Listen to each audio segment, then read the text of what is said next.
Konnichiwa, Dokusha no minasama, and welcome back to PJL Books. Today, on the A to Z of Japan, we are at U, and today's U is for Underground.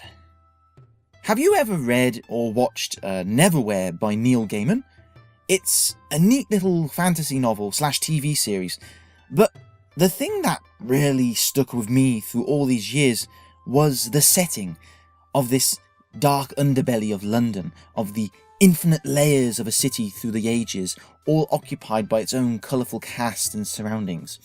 I just really love the idea that a city could be stacked like layers of a rock, like those diagrams you pretended to study in geography. Well, it turns out it can, in Japan.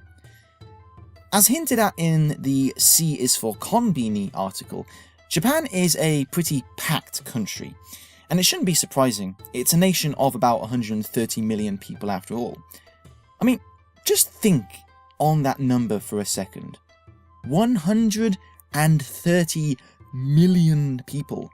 That's twice the population of the UK and just less than half of the US, all on this thin streak of an archipelago.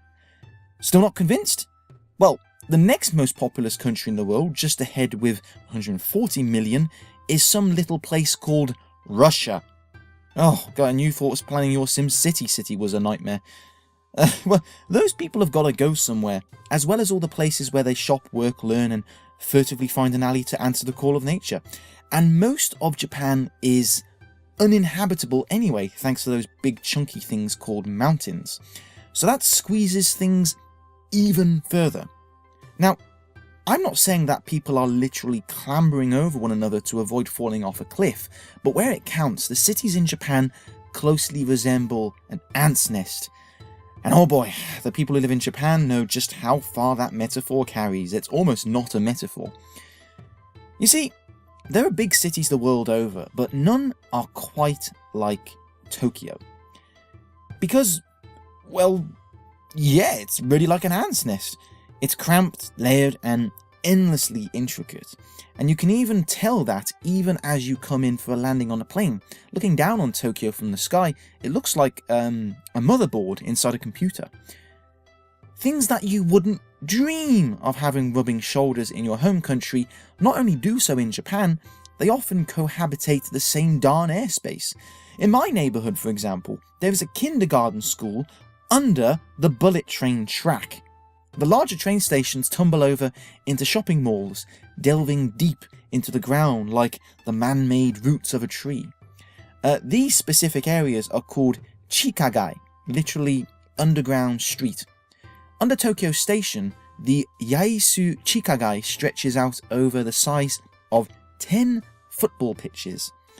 The Umeda area in Osaka has a sprawling web of over 1,000 shops and restaurants, all tucked away under the tarmac. And as you near the centre of a major city, these subterranean retail wonderlands actually link up the stations.